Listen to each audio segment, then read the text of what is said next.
Hi, you guys. I'm just going to talk to you for a moment about ichthyosis. This is a condition that I have.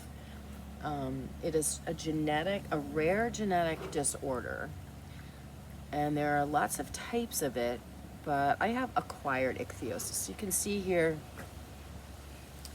a lot of people think that my skin is a funny color, or people tell me that I look like I've gotten a lot of sun, which I really very rarely am out in the sun.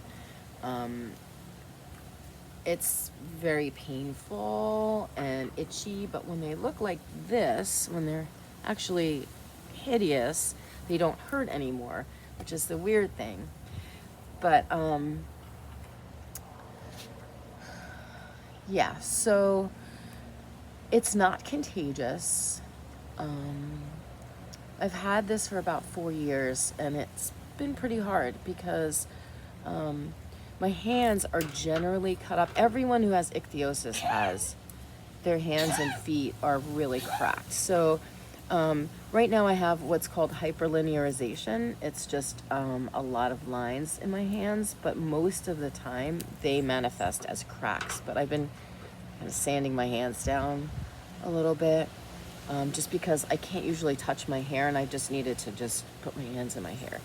Then the other thing is it goes through cycles. So it starts off almost looking like a sunburn, but it's actually a million real cracks, like fissures under the skin and on top of the skin.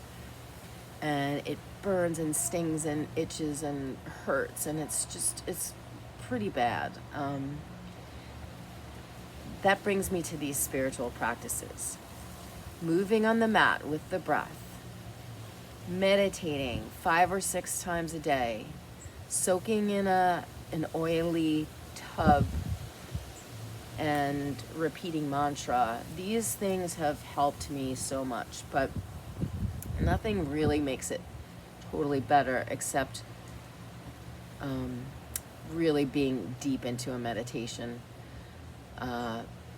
So hyperlinearization, and on the feet too. Let me just show you my foot. They look gnarly. They look like dirty feet, but they're all cracks, and sometimes they split open pretty bad. I just recently had one on this foot, right around the edge somewhere. It was basically just split open. It was rough. So it cycles in. First it's that red raw, it's just hot, painful, whatever, and the air conditioning and fans make it so much worse. Anything dry air is awful for it. Then it turns into Flake City. So right now I'm in that.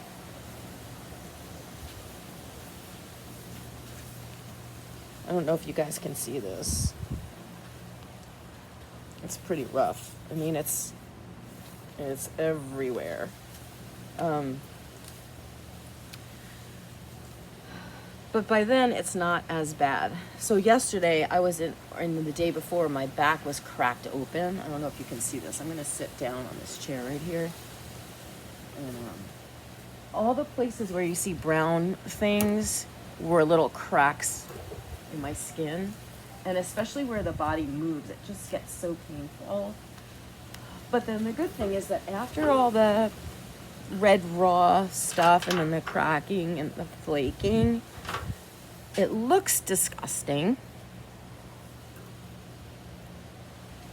but it doesn't hurt anymore. And my legs mostly look like that all the time. And it's just, I don't know, it's just, I sometimes hide out because of it, just to be upfront with you about it. But it's not contagious, so nobody can catch it. It's just, I don't know, there's so much involved, pain and flakes, and just, I don't know, it's kind of gross. So the other thing is my mouth gets cracks open, and my hands don't bend. My fingers don't bend because the skin is super, super tight. So I can't do any fine movements or anything like that. There's a lot of problems involved, but the spiritual practices are where I turn. And I just wanted to share this with you because I've been hiding out for a while, and I really wanted you guys to know, well, it's also about the pets. You probably have seen my 18-and-a-half-year-old dog pacing around. She can't see or hear, but she paces. So that's another reason why I've been kind of staying on the home front. But yeah, so I thought I would just open it. The iPad is blowing over. I thought I would just open it up and put it out on the table. All right, well, thanks for having some patience with me, and please contact me if you have any questions. Oh, I forgot to tell you, ichthyosis, ICH, ich, means fish scales. I have a rare genetic disorder with fish scales. Lucky me. All right, you guys, until next time, peace.